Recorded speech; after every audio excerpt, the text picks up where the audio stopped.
आज आपण अशी एक कथा बघणार आहोत, जी कथा ऐकून तुमचे कान सुन्न पडतील. 14 ऑक्टोंबर 2019 उत्तर प्रदेशची इटावा जिल्ह्यामध्ये एक महिलेचं शरीर तिच्याच घरामध्ये मृत अवस्थेत मिळतं. मल्हारी महिला एका प्रसिद्ध TV रिपोर्टरची बायको होती. तिचं नाव होतं दिव्या मिश्रा. जेव्हा पोलीस या गोष्टीची चौकशी करतात तेव्हा एक भयानक सत्य समोर येतं. अखेर दिव्या मिश्राची हत्या कोणी केली आणि काय कारण असेल? चला तर बघूया. व्हिडिओ शेवटपर्यंत पहा आणि चॅनलवर नवीन असाल तर सबस्क्राईब नक्की करून घ्या. तर ही गोष्ट आहे 14 ऑक्टोंबर 2019ची.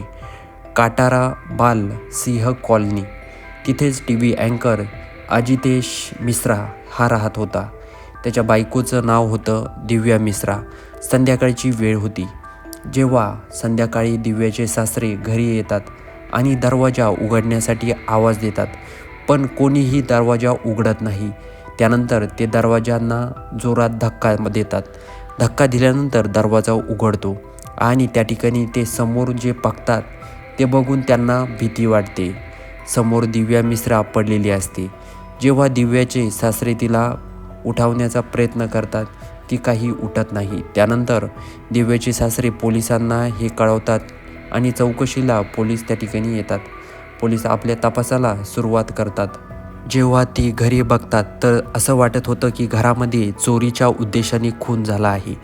त्यानंतर पोलीस जेव्हा बाहेर आजूबाजूला चौकशी करतात, पोलिसांना तिथे वातावरण बघून असं समजलेलं असतं की घरातलाच कोणीतरी केलेलं दिसतंय. पोलीस आजूबाजूला विचारणा करतात तेव्हा त्यांना समजतं की घरामध्ये एक मुलगा गेला होता. त्याचं नाव होतं अखिल कुमार सिंह. त्यानंतर अखिलला पोलीस ताब्यामध्ये घेतात आणि अखिल दिव्याच्या पहिल्यापासून ओळखीतला होता. त्याचबरोबर अखिल दिव्याचा नवरा अकितेश हे दोघंही मित्र होते आणि एकाच ऑफिसमध्ये काम करत होते.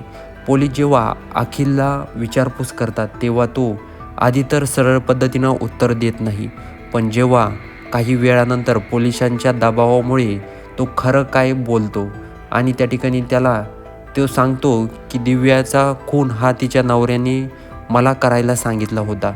त्यानंतर पोलीस अखिलला विचारतात असं का केलं असेल. पोलिसांना समजतं की जो अजितेश आहे लग्न झाल्यानंतर काही वर्षांनी दिव्यापासून थोडंसं लांब राहण्याचा प्रयत्न करत होता. त्यानंतर दिव्या अजितेश असं करतो हे जाण्यासाठी, असं का करतो असं जाणण्यासाठी तेव्हा तिला समजतं की अजितेश एका ऑफिसमध्ये काम करणाऱ्या भावना आर्या अशा नावाच्या मुलीला आवडतो.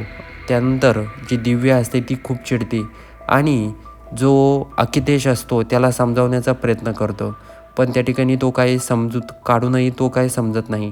अजितेश हा एकामेकावर प्रेम करतात. दिव्याला जेव्हा हे समजतं तेव्हा अजितेश आणि दिव्यामध्ये भांडणं होतात आणि त्यानंतर जे दिव्या असते ती अजितेशच्या मोबाईलमधून भावना आर्याचा नंबर काढते आणि तिला कॉल करून सांगते की अजितेशपासून लांब राहा. ते दोघेही मध्ये खूप भांडणं होतात. भावना आर्या त्यानंतर अजितेशला हे सगळं काही सांगते.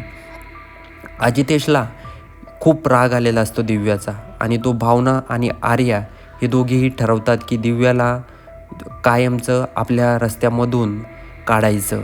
त्या ठिकाणी अजितेश आपल्या ऑफिसमधल्या अखिलला हे काम सोपवण्याचं ठरवतात. अखिल आधी तर या गोष्टीसाठी नाही बोलतो. अजितेश जेव्हा आग्रह करतो, भावना पण आग्रह करते, त्यामुळे ते दोघंही तोही बोलतो ठीक आहे करतो मी. अखिल आणि दिव्या हे पहिल्यापासूनच मित्र होते.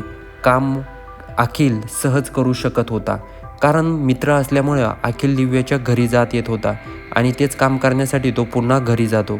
घरी गेल्यानंतर आधी तर तो दिव्यासोबत बोलतो आणि दिव्या मग त्याला अजितेशला समजून सांगायला सांगते. त्यानंतर दिव्या अखिलला त्याच्या लग्नाचा अल्बम दाखवत असते. तेवढ्यात अखिलचे डोळे दिव्याला मारण्यासाठी काहीतरी सापडत असते.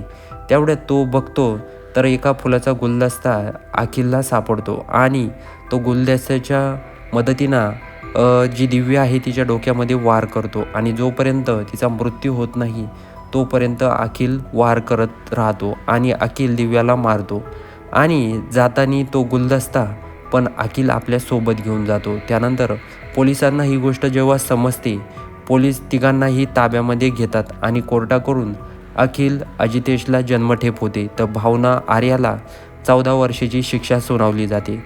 तर प्रेक्षक मित्र हो, कथा कशी वाटली कमेंटमध्ये नक्की कळवा आणि तुम्हाला जर व्हिडिओ आवडत असेल तर चॅनलला सबस्क्राईब करायला विसरू नका.